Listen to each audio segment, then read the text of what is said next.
L'enregistrement commence et donc pour parler pendant 17 minutes d'intelligence artificielle, je vais vous raconter l'histoire humaine de mon arrivée vers l'intelligence artificielle. En une minute avant, quand donc on a développé PGE, PGO, on avait fait le premier e-learning des classes prépa. Et puis, je pense qu'il y a une histoire avec les grandes innovations technologiques, les vraies, les grosses, puisque on prend la vague de l'IA de façon inattendue. Donc, j'ai vendu PGE, PGO fin 2015. J'ai fait le tour du monde pendant 3 ans. J'ai mis beaucoup de temps à m'en remettre. Heureusement, ma chère épouse qui est présente, je ne peux pas faire la blague traditionnelle de comme toutes les bonnes choses, ça s'arrête avec le mariage. Elle l'a trop entendu. Mais donc, on a commencé à voyager ensemble, puis après, on s'est fixé, on a travaillé sur Jobtimize, donc, qui était du coaching, on pourrait dire du coaching RH, mais j'aime pas trop le terme. Mon truc à moi, pour des raisons un peu tristes, c'est qu'ayant grandi dans un pays qui a connu une guerre civile, toute mon histoire, c'est d'éviter ce déchaînement de violence. Et mon appréciation de ce déchaînement de violence, c'est que ce déchaînement de violence vient du bouillonnement intérieur, de la frustration. Donc, si tu attaques les causes de la frustration, tu as de fortes chances de contenir cette violence qui peut se déchaîner de temps en temps. Donc, en fait, que ce soit avec PGE, PGO, avec Jobtimize ou maintenant avec l'intelligence artificielle, mon histoire, c'est l'histoire de quelqu'un qui veut arrêter de gâcher du potentiel humain. On a Bruno qui est avec nous, qui est le papa de Victor, qui a été chez nous, et qui dit exactement la même chose dont on s'est parlé tout à l'heure, c'est-à-dire ce gâchis de tout ce potentiel, de cette envie de bien faire, de toute cette bonne volonté. Et donc, pour éviter de le gâcher, à chaque fois, j'ai toujours sauté sur les opportunités d'éviter ça. Donc, ça a été d'abord avec vous à PGE. Donc, en considérant qu'en fait, le meilleur moyen de faire que vous ne gâchiez pas votre potentiel, c'était de vous mettre dans un couloir très étroit et d'être très dur avec vous pour que vous assumiez vos grandes ambitions. Ça a été avec Jobtimize sur les sujets de reconversion, de découverte des qualités. Et puis ensuite, l'intelligence artificielle, j'y suis venu. Bon, tout d'abord facilement parce que, en fait, un jour, j'étais en train de lire la liste de tous les métiers qui allaient être éradiqués à la faute de l'IA. Et j'avais l'impression que je devais faire un check sur tous mes métiers à moi. Donc, c'est vraiment comme ça que je me suis mis à l'IA. Moi, je me suis dit, putain, mais en fait, c'est tous les jobs que j'exerce vont être muertés. Donc, j'ai pris le sujet. Qu'est-ce que j'ai fait dans cette histoire après le tour du monde et après avoir replongé dans l'entrepreneuriat et comment je suis arrivé à l'IA? J'ai utilisé mon réseau. Donc, j'ai contacté des gens qui étaient d'anciens clients Jobtimize dans la technologie. Et c'est eux qui m'ont permis de trouver des espèces de ponts entre ma faible technicité et la technicité nécessaire pour l'intelligence artificielle. À partir de ce moment-là, j'ai vu que la technologie était mûre parce que un novice comme moi pouvait s'y mettre. Puis en fait, je m'y suis plongé pour ne pas être rendu obsolète. Et donc, j'ai par exemple pris des cours avec des Indiens à partir de 4 heures du matin où j'ai été très surpris des méthodes indiennes. Elles n'auraient pas du tout fait tâche, elles n'auraient pas du tout fait tâche à PGE, PGO. La prof était particulièrement, sèche. Donc, entre l'accent et l'aridité des réponses de la prof, j'ai été à bonne école. Et puis, en fait, j'ai beaucoup approfondi le sujet. Donc, qu'est-ce que un novice comme moi peut dire à des gens comme vous qui êtes peut-être plus avancés sur les sujets d'intelligence artificielle? Tout d'abord, on va attaquer ce terme, intelligence artificielle. Ça veut dire trop de choses. On va, de façon très grossière, mais pour un peu ce que vous devez savoir pendant ces 20 minutes, il y a des intelligences artificielles qu'on appelle supervisées, supervised AIs. Rapidement, c'est des intelligences artificielles telles que celles qui vous rendent fou dans les chatbots de la SNCF, d'IKEA. C'est un peu les chatbots un peu bêtes, rigides, qui sortent pas du contexte. Très, très sûr, elles vont pas faire n'importe quoi. En revanche, c'est au feu, qu'est-ce que tu fais? Au rouge, tu fais ça ou ça ou ça. À l'orange, tu fais ça. Au vert, tu fais ça. Donc ça, vous en avez un peu partout et vous en avez l'habitude dans les conversations avec les IA. Et puis, les IA dont on vous parle matin, midi et soir, je suis désolé, j'y contribue, ce sont des IA qu'on appelle LLM, donc des IA génératives. Donc LLM, ça veut dire Large Language Model. Et là, ça se rapproche. En fait, je ne parlerai même pas de développement informatique parce que apprendre à paramétrer une IA, on doit plus parler de paramétrage complexe que de développement informatique. C'est vraiment tu fais du rodéo, quoi. C'est-à-dire que tu as un outil qui est ultra puissant, mais qui a sa petite personnalité, un peu comme on éduquerait un gamin. L'une des blagues que je fais souvent, c'est pas parce que tu donnes la Bible à un gosse que ça devient Jésus. C'est la même chose avec ton IA. Elle a des documents, elle va utiliser ces documents, mais elle a une autonomie décisionnelle que tu ne contrôles pas. Donc, par exemple, il y a un certain nombre d'informations que vous devez savoir. Comment fonctionne une IA? Déjà, une IA, en tout cas, les IA que vous connaissez principalement, l'une des caractéristiques, c'est qu'elles sont quand même un peu américaines. C'est-à-dire, les Américains ne sont pas contrariants quand il s'agit de business. Donc, il y a la petite histoire avec Siri qui a un peu influencé la suite au niveau des IA. Siri, au début, quand il ne savait pas, il répondait « Désolé, je ne sais pas ». Les Américains ont arrêté d'utiliser Siri. La courbe a complètement chuté et donc Siri, ça ne marchait plus. Et là, à un moment, Apple a dit à Siri « Quand tu ne sais pas, invente, trouve un truc, on rebleu d'une autre manière, mais réponds pas que tu ne sais pas ». Et là, hop, ça y est, les Américains ont trouvé Siri génial, ils ont recommencé à l'utiliser. En fait, avec OpenAI ou avec ChatGPT ou avec beaucoup d'autres IA, ce qui se passe, c'est qu'elles sont faites pour être sexy, pour qu'elles maintiennent l'attention des gens. Et donc, elles ne sont pas toujours là pour vous dire la vérité, elles sont là pour vous dire un truc qui a l'air vrai. C'est là où ça devient compliqué. Moi, mon travail aujourd'hui, c'est dans les entreprises et même chez les solopreneurs, ça me surprend énormément, ça a un succès fou chez les solopreneurs, coach sportifs, etc. C'est dingue. Dans les entreprises, dans le cadre professionnel, on ne peut pas se permettre, si par exemple on est coach sportif comme Sébastien qui vient de faire son IA, on ne peut pas se permettre d'avoir une IA qui donne des conseils nutrition et sport avec des données que tu ne connais pas. Or, sur ChatGPT, est-ce que vous savez pourquoi ChatGPT ne donne quasiment jamais ses sources? Pourquoi, quand ça répond, ça ne donne pas ses sources? En fait, c'est tout simple. Ouais, Thibaut? Parce qu'il y en a trop. En fait, ce n'est pas qu'il y en a trop. C'est que vu que ChatGPT a pris la liberté d'aller chercher toutes les données sans demander l'autorisation à personne, s'ils commencent à te donner les sources, ils se prennent plus de procès que toute l'histoire des procès. C'est aussi bête que ça.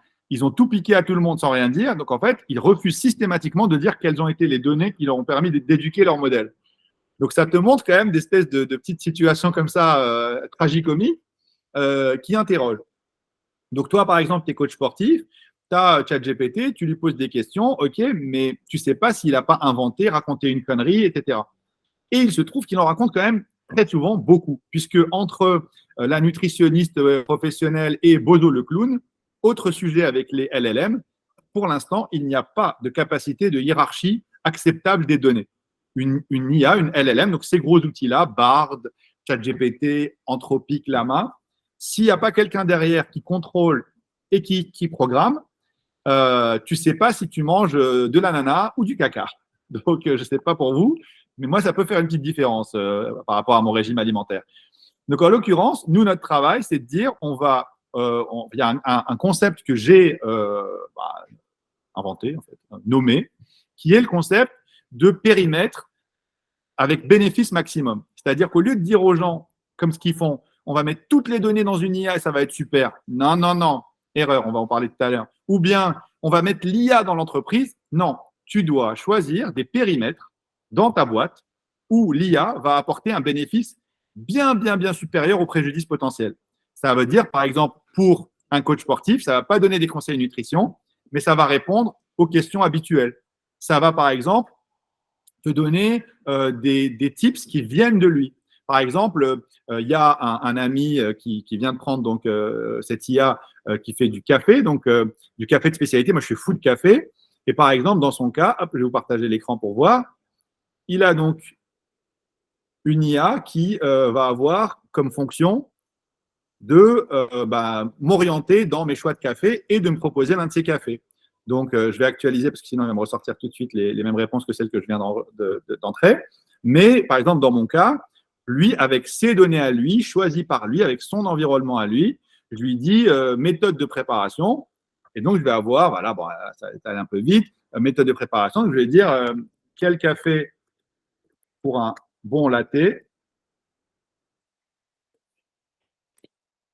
Et là, typiquement, avec ces données à lui, quand Internet décidera d'y aller, voilà, pour un latte savoureux, je vous recommande notre café Samata Signature, il est produit par Madame Sou, etc., etc. Donc en fait, moi qui suis un fou de café, eh ben, pour lui, on a créé un environnement où ça me donne des conseils et en même temps, ça va pousser un certain nombre de ses produits. Donc ça, c'est un exemple d'une boutique qui a pris son IA à elle pour donner ses conseils à elle avec des choses qu'elle assume. Par exemple, lui, il fait un café d'exception et il sait que les machines Nespresso qu'on va avoir dans le commerce qu'on va utiliser, bah pour lui, ça assassine le goût des cafés de spécialité qu'il a. Donc, typiquement, on a programmé l'IA pour qu'elle dise non, ne nous utilise pas pour faire du café de spécialité avec une machine Nespresso, tu vas la flinguer. Ouais. Mais c'est pas similaire à une supervised IA, du coup? En fait, non, parce qu'une supervised IA, elle n'est pas entraînée sur. En gros, c'est un peu comme si les connexions neuronales, elles ont été créées avec énormément de données. Tu vois, donc ça, c'est. Il faut 1 milliard pour le faire à peu près de dollars. Donc c'est Anthropic, OpenAI, etc.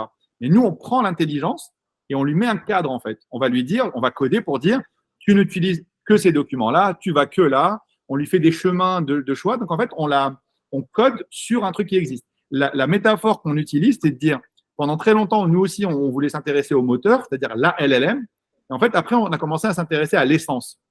Tu vois, c'est la différence. C'est qu'au lieu de dire, on va mettre un moteur de Ferrari dans un mixeur batteur, dans un micro-ondes et dans une bagnole ou une fusée, nous, on dit, il y a le moteur de Ferrari, on va l'utiliser de différentes manières, avec différentes essences pour avoir différents résultats. Tu vois un peu la diff ou pas? D'accord. En fait, ta LLM, sa force, c'est ses capacités de raisonnement parce qu'ils l'ont entraîné sur plein de modèles. C'est des modèles prédictifs où, après le mot chat, qu'est-ce que tu mets? Gris, machin. Donc, en fait, ils l'entraînent avec des milliards de données. Là, je ne peux pas trop vous faire le truc, sinon ça va être trop long. Mais une fois que la machine est entraînée, ça y est, elle a des capacités de raisonnement. Mais derrière, si tu la laisses sans filet et sans programmation, eh ben, elle va aller puiser dans toutes les données avec lesquelles elle a été entraînée. Mais ça, toi, tu ne le veux pas. Toi, tu veux qu'elle soit sur tes données à toi, ton site internet à toi, ce que ne pourra jamais faire une IA généraliste. Donc là, tu vas arriver, tu vas lui mettre un périmètre. Mais tu vas systématiquement choisir des périmètres qui sont des périmètres qui sont bons pour toi. Par exemple, dans le onboarding des entreprises, on a énormément de clients qui nous l'apprennent pour le onboarding. Tu arrives dans une entreprise, il y a beaucoup trop de documents, tu es perdu. Et bien là, au moins, tu as une IA qui va te faciliter l'accès à l'info. Parce que tu poses la question à ton manager une fois, 2 fois, puis la 3e fois, tu n'oses pas. Donc, tu perds du temps, etc. Tu as des IA qui, en fait, dans chaque organisation, on fait des POC pour une dizaine de personnes et souvent, c'est eux qui reviennent en disant « Ah, j'ai compris ce qu'elle sait faire, ce qu'elle ne sait pas faire et on pense que c'est là qu'on en a besoin. » Et c'est ça qui est magique. Il me reste encore 7 minutes, donc 8 minutes, donc je vais essayer d'aller vite. Le truc qui est formidable avec l'IA, c'est qu'il y a vraiment ceux qui en parlent et ceux qui en font. Et moi, le message que je porte, je suis vraiment un évangélisateur de ce truc-là, je dis aux gens, il faut que vous ayez votre IA à vous le plus tôt possible. Vraiment. Pourquoi? Parce que quand vous allez avoir votre IA à vous, vous allez tout seul voir les possibilités pour votre vie et votre business. Alors qu'on voit vraiment la diff avec beaucoup de gens qui font semblant de savoir. Et en fait, tu reconnais tout de suite parce que, en gros, c'est les gens qui te disent ouais, mais de toute façon, ça, l'IA peut le faire. Ouais, ben ça, l'IA peut le faire. Mais Dieu, les massages des pieds, l'IA peut le faire. Massage cuisse chevelu aussi. Elle peut me couper les poils du nez. Elle peut faire tout, l'IA, bien sûr. Donc, en fait, tu sens que les mecs comprennent rien et qu'ils t'expliquent qu'en ouais, l'IA peut le faire. Non, l'IA peut pas tout faire. Ou en tout cas, l'IA, il y a plein de choses qu'elle peut faire n'importe comment et ça va pas marcher du tout. Donc, tu as vraiment l'un des paradoxes dont je voulais vous parler avec les IA, c'est que tu as ceux qui en parlent sont très assertifs, ils affirment des choses et ils disent des conneries énormes. C'est vraiment extrêmement surprenant. Moi, j'ai participé à des conférences où j'entendais des trucs et les mecs disaient non, ça peut pas le faire. Je dis bah si, ça peut le faire. Ça peut pas le faire. C'était ni oui ni non. Tu vois, genre à un moment, c'était n'importe quoi. Et à la fin, je dis attends, je prends ton ordi, je te montre, ça le fait. Ou d'autres gens qui disent ouais, ça peut le faire. Non, ça peut pas le faire. Ça peut le faire. Non, ça peut. C'était un truc complètement délirant où tu as des gens qui n'ont jamais utilisé les trucs, qui affirment des choses sur le sujet. De la même manière, dans les paradoxes, il y a un côté qui est typiquement par rapport à l'IA, ce que je veux absolument que vous compreniez aujourd'hui et dans un temps très court, on va parler des données. on va prendre quelqu'un que j'aime beaucoup, mais que je n'ai pas la chance de voir souvent, mais c'est à cause de mon organisation pas terrible. Mathias, par exemple, on est censé se voir depuis une éternité. Donc, en fait, typiquement, voilà comment ça se passe. Au niveau des données, on va avoir une info dans plein de données. Le dessert préféré, ou peut-être pas le dessert préféré de Mathias, on va dire le sport préféré de Mathias, c'est le tennis. Après, il va y avoir une autre info qui dit Mathias n'est jamais autant heureux qu'en jouant au foot. Et après, la troisième info, c'est Mathias n'aime pas le sport. De toute façon, lui, la seule chose qu'il aime, c'est regarder Netflix. Quand Alizé va dire ah ben tiens, j'aimerais offrir un cadeau à Mathias pour son anniversaire, qu'est-ce que je pourrais lui faire? Une fois, il va répondre propose-lui un stage de tennis. Une fois, un stage de foot. Une fois, offre-lui un abonnement pour des trucs genre Netflix. Et la quatrième fois, il va mixer. Il va dire je te conseille de proposer à Mathias un cours de paddle pour 4 contre 4, comme le montrait un documentaire Netflix qui est sorti la semaine dernière, sachant qu'il n'y a aucun documentaire Netflix. Il va inventer. L'IA va halluciner. Donc, elle va très souvent soit choisir, soit mixer. Donc, je vous laisse imaginer, avec des dizaines de milliers de documents, le niveau de fiabilité des réponses. Ça aura l'air d'être ultra pointu, mais moi, je vous annonce tout de suite une quantité de conneries prédictives qui va être merveilleusement ébouriffante, tu vois. C'est-à-dire que les mecs vont arriver en mode ouais, ça m'a fait mon draft pour mes plans d'investissement NFT, je pense que là, machin. Le mec, il a juste pas compris qu'il a énormément de conflits de données qui sont contradictoires ou avec des nuances, que l'IA lui a sorti un draft qui a l'air al dente, alors que s'il voulait vraiment avoir un truc fiable, c'est pas 20 balles par mois ou même 200 balles par mois, c'est plutôt 1 million par mois qu'il aurait dû payer pour avoir vraiment un truc robuste. Donc typiquement, c'est ça que vous devez comprendre, c'est-à-dire que on vous dit mettez plein de données, ça va marcher. Il va y avoir Microsoft Copilot qui prend toutes vos données, sachant que 95% de vos données ne sont pas utiles et 50% ne sont jamais ouvertes. Je vous laisse imaginer la ratatouille qui va sortir de ce truc-là. Donc, le paradoxe, c'est que pour avoir une IA avec un bénéfice maximum, tu ne dois pas lui ajouter de la donnée. Tu dois faire un énorme travail d'ingénierie de ta donnée, de contrôle, et il y a un travail humain qui est nécessaire.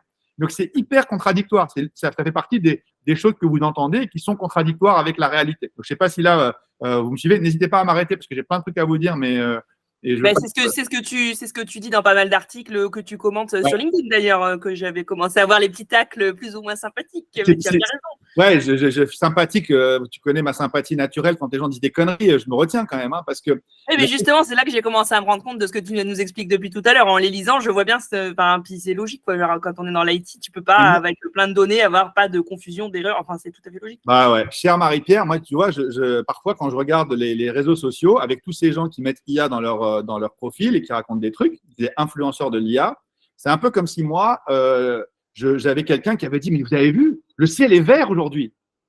Et puis, tu avais un autre type qui disait, mais quel reflet vert sur ce ciel merveilleux, quelle surprise, quel changement d'époque.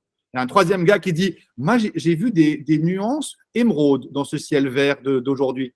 Et toi, c'est dingue, ça prend des proportions, mais hyper vite. Hein. Exactement. Moi, toi, tu arrives, tu es là, tu regardes, je suis daltonien ou quoi? Moi, c'est des bleus, là, en fait. De quoi il me parle? C'est ce qui est arrivé avec les annonces d'OpenAI. Il t'explique, ça y est, on peut faire un robot individuel, machin. Et moi, je suis allé dessus. Je fais, non, en fait. Et en fait, c'est incroyable de voir comment les gens relayent une info qui est fausse. Et là où c'est magique également, c'est très intéressant, c'est qu'il y a une telle compétition, c'est une guerre entre les grands acteurs de la technologie américaine que les mecs, le fake it until you make it, c'est-à-dire, c'est pas grave, on va raconter un truc qu'on fait pas, puis ça finira par le faire, qui était un peu l'apanage de certaines startups, tu te retrouves à avoir quand même Microsoft qui le fait, quoi. Des boîtes très sérieuses t'annoncent des fonctionnalités et des performances qui n'existent pas. Ils sont forts pour ça. Et comme tout le monde, la plupart les apprécient, les gens, ils vont croire. Et c'est très fort quand même. Je ne sais pas si… après, tu sais, quand tu es dessus, à un moment, 1 plus 1 égale 2. Si 1 plus 1, c'est pas égal à 2, tu dis… on est d'accord. Mais le temps que les gens se rendent compte de ça, ça va prendre un certain temps quand même. Je pense que tu partages le pessimisme sur l'intelligence humaine des patrons des grandes… J'ai travaillé chez eux, donc j'ai vu le truc. Okay, très bien. Alors moi, paradoxalement, je suis un grand naïf. Je pensais que les gens à ce niveau-là étaient quand même plus sérieux que ça. Mais en tout cas, c'est vrai que c'est hyper intéressant de se dire le rapport de connaissance à l'intelligence artificielle est très inversement proportionnel aux possibilités. Donc, on vous dit que l'intelligence artificielle est très compliquée, alors que finalement, franchement, c'est beaucoup plus simple qu'on imagine. On vous dit que ça peut faire des trucs incroyables, ça les fera certainement, mais pour l'instant, ça ne les fait pas. On vous laisse croire qu'en fait, plus tu balances de données, mieux c'est, oui, pour créer les connexions, mais ensuite, ça ne marche pas du tout, ça te donne ce qu'on appelle des hallucinations, c'est-à-dire qu'elle invente des trucs, donc c'est une cata. Et vous avez un certain nombre de personnes qui parlent d'intelligence artificielle et qui, au fond, se contentent de relayer des infos sans avoir pris le temps de les vérifier. Donc, mine de rien, la peur du bid crée une sorte de contexte qui est assez étonnant. J'en parlais aussi avec Bruno. Je dis, moi, mon grand-père, qui avait beaucoup vu, à la fin de sa vie, le mot qu'il disait tout le temps, c'était étonnant. Et c'est vrai que moi, je me prends à le dire très souvent. C'est quand même étonnant. Je suis toujours étonné de voir comment les choses fonctionnent. Maintenant, de façon très concrète, puisque c'était mon but, qu'est-ce que ça peut vous apporter d'écouter ce que je suis en train de vous dire là? Au fond, souvenez-vous, tout d'abord, faites de l'IA perso. Dans vos boîtes, poussez-les à faire de l'IA adaptée interne pour voir ce qu'elle peut faire et ce qu'elle ne peut pas faire. Ensuite, n'oubliez pas qu'il y a un travail à faire sur les données et qu'au fond, la tentation de balancer plein de données, c'est le meilleur moyen de faire vriller votre IA. Autre aspect qui est hyper important, l'IA va continuer à évoluer, mais vous allez aussi pouvoir l'intégrer dans un certain nombre d'idées que vous allez avoir et qui vont être absolument fantastiques. Donc, il y a vraiment cet aspect-là qui est, en fait, vous devez vous y mettre et vous faire votre propre opinion parce que le fossé entre les gens qui y vont et les gens qui en font est énorme. C'est infiniment plus simple de comprendre ce qu'elle est capable de faire. Et pour finir avec quelques petites blagounettes, c'est quand même la seule technologie où les gens sont ravis de voir qu'elle n'est pas performante sur des sujets. C'est toujours rigolo avec l'IA parce que quand les gens voient ses limites, ils sont plus contents quand tu leur expliques les limites de ton produit que quand tu leur expliques les qualités. Il y a un côté, oh là là, je ne vais pas être remplacé. C'est bon, chérie, on maintient le Club Med. Donc, il y a un côté qui est complètement délirant. Et moi, quand je donne des conférences sur le sujet, l'un des thèmes que j'aborde, c'est de dire, en fait, tout le sujet, et c'est pour ça que ça m'intéresse par rapport au développement du potentiel humain, c'est que quand j'ouvre maintenant mes confs en disant, je ne connais pas le numéro de ma femme par cœur. Et a priori, vous non plus. Enfin, pas celui de ma femme, mais celui de vos femmes, mari et compagnons, etc. C'est-à-dire qu'on ne connaît plus le numéro de téléphone par cœur de son meilleur ami. Pourquoi? Parce que finalement, le téléphone portable est arrivé et puis a amené une solution. Tout le sujet de l'intelligence artificielle, c'est pour ça qu'il faut s'y mettre vite, c'est quelle partie de la sagacité de l'intelligence humaine sera obsolète, comme se rappeler du numéro de téléphone de son meilleur ami, de sa grand-mère, etc. C'est tout le sujet. C'est quels sont les angles morts de l'intelligence humaine, quels sont les sujets où il n'y aura plus besoin de mettre de l'intérêt. Et à partir du moment où ça, on a commencé à capter les infos tôt, eh ben, on peut sacrément s'amuser par rapport à l'époque dans laquelle nous vivons. Voilà. Et si vous avez des questions, je serai enchanté d'y répondre. Pas de mise au coin, pas de il faut finir l'étape 7, sinon tu sors. Là, il faut rendre la synthèse. Il faut rendre la synthèse. Et la synthèse va être réalisée par l'IA. Donc, en fait, ça aussi. C'est un énorme sujet dans l'éducation, l'IA. Qu'est-ce que ça vous inspire déjà? Quelles sont les informations que vous avez apprises aujourd'hui? J'espère qu'il y en a quelques-unes, sinon je vais m'inquiéter. Tous ensemble. Hein. Je n'ai rien appris de neuf, putain, ça y est, je suis obsolète. Moi, ce que je ne saisis pas bien, c'est quand tu dis qu'il faut en faire de manière perso, concrètement, c'est-à-dire qu'est-ce qu'on peut faire? Alors, de manière perso, typiquement, tu peux créer ton compte sur un certain nombre d'outils. Moi, je disais, non, pas de manière perso, de manière pro, mais sur mesure. C'est-à-dire qu'en fait, pour ceux qui ont une activité, il y a tout à fait la possibilité de se lancer dedans, même avec des outils de type OpenAI, ChatGPT, etc.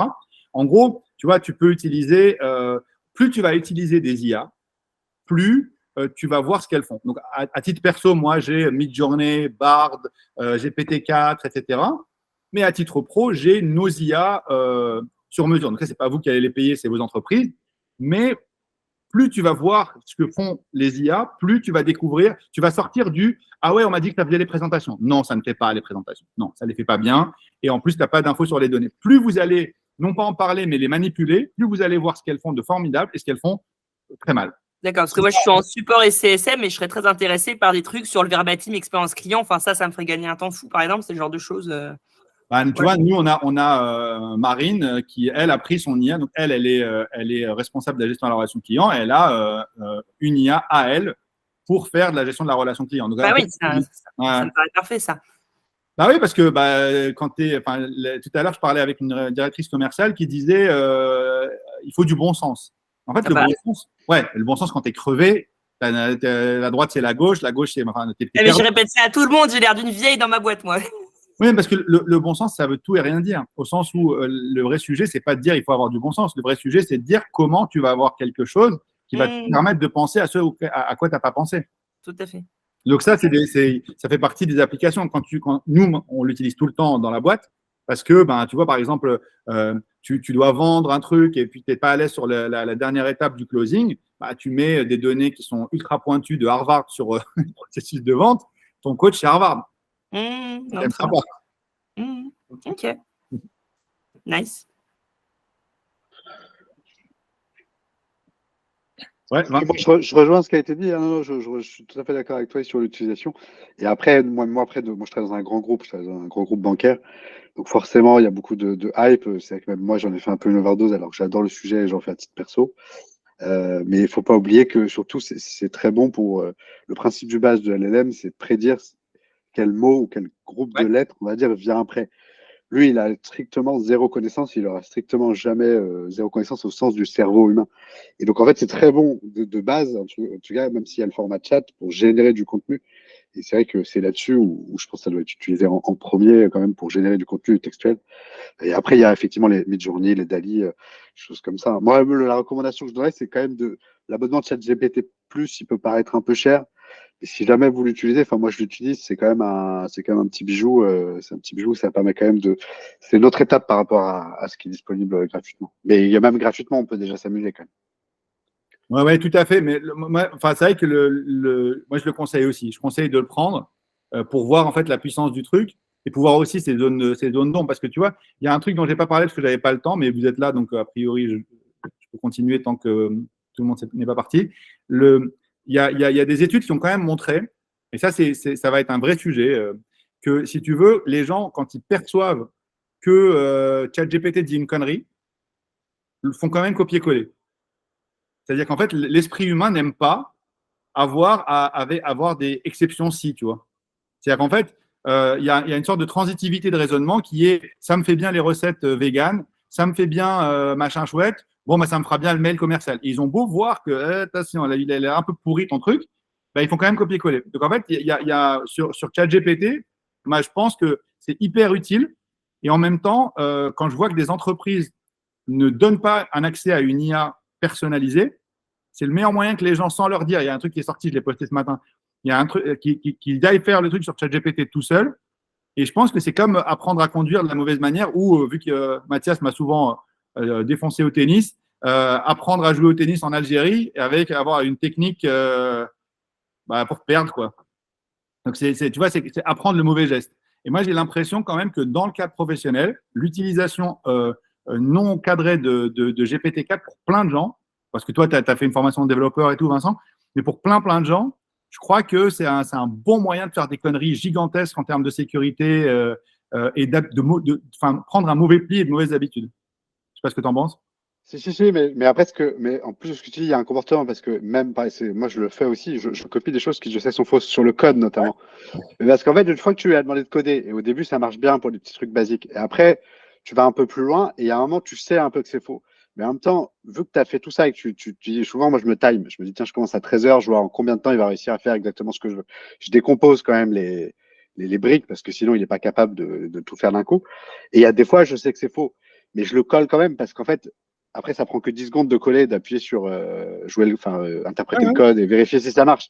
Et donc, tu sais que c'est faux. Et si tu dois rentrer dedans, vu qu'en fait, il t'a tout régénéré avant aussi, tu sais que tu en as pour 10 minutes, 15 minutes, en fait. Et c'est pas toi qui l'as écrit. Donc, en fait, tu sais ce que ça fait, mais tu sais pas comment ça a été exactement. Faut quand même rentrer dedans. Et en fait, c'est vrai que tu te retrouves dans une boucle où il y a un moment, soit tu décides, il y a une cassure, et du coup, sur des projets, j'ai repris après la main et j'ai arrêté de l'utiliser, sauf pour les trucs techniques. Et là, ça redevenait, entre guillemets, un conseiller, entre guillemets, tiens, là, est-ce que tu peux m'améliorer cette fonction, et voilà. Soit sinon, effectivement, toujours une boucle un peu infinie, ou même quand tu sais que c'est faux, je remettais le code, Et des fois, je préférais, c'était faux, je copiais, je vérifiais que c'était faux, et je disais, non, c'est faux.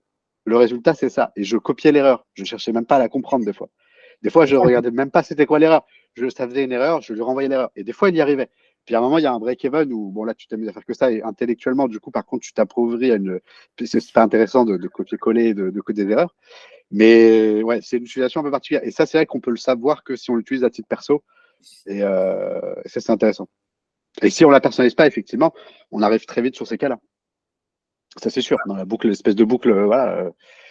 Mais ce qui est dingue, c'est que tu vois, par exemple, dans les banques, moi, je vais attaquer cette clientèle, hein, parce qu'on n'arrête pas de m'en parler, mais parce que, tu vois, ils résistent tellement par peur que des conneries arrivent, que des conneries sont en train d'arriver massivement au moment où je te parle. Et tu le sais, enfin, vu ce que tu viens de dire, si toi, avec tes capacités techniques, tu es là, j'étais dans un grand groupe français, et en fait, les mecs me disent, les fonctions support, ils me disent, non, mais on ne met pas d'infos confidentielles. Mais alors, en plus, il y Bruno qui est là, mais la somme de tout le monde qui met des infos non confidentielles, mais dans tous les livres d'espionnage, dans tous les trucs, toutes les conférences, c'est la somme du pas confidentiel qui est méga confidentiel. Tu reconstitues des choses sur les entreprises. Moi, j'étais là, et c'est une entreprise technologique, un CAC 40. J'étais halluciné et j'étais au plus haut niveau, tu vois. Donc, en fait, moi, vraiment, il y a des trucs, je me dis, c'est incroyable qu'on laisse passer ça. Donc, d'ailleurs, tu vois, nous, dans les trucs qu'on fait, on fait du plug and play parce qu'il y a tellement de failles de sécurité quand tu commences à empiler les API qu'on préfère faire un truc justement très cadré avec un périmètre en disant non, mais on va pas s'aventurer plutôt que de commencer à faire les fous. Tu as des gens qui font des trucs. Toi, tu dois en voir des vertes et des pas mûres, et toi aussi, Bruno, tu vas bientôt en voir des vertes et des pas mûres sur le sujet IA dans le cadre de la prochaine intervention. Et je me dis vraiment en termes d'information pour les boîtes, c'est quand même un gros sujet, quoi. Mais bon, tant pis pour elle. Je vous abandonne pour aller chercher les enfants. Je te souhaite une bonne chance avec l'IA sur la parentalité et les podcasts pour tout apprendre avant la naissance. 17h38, c'est l'heure de se dire au revoir. Merci Moustapha, c'était super. Avec plaisir, et je suis toujours très heureux d'avoir de vos nouvelles. Donc là, c'était l'occasion. Mais si vous voulez m'en donner en direct, je pense qu'ici, la plupart ont mon numéro. Ça me fait toujours très, très plaisir. Merci beaucoup. Merci beaucoup. Bonne soirée. Bye. Ciao, ciao.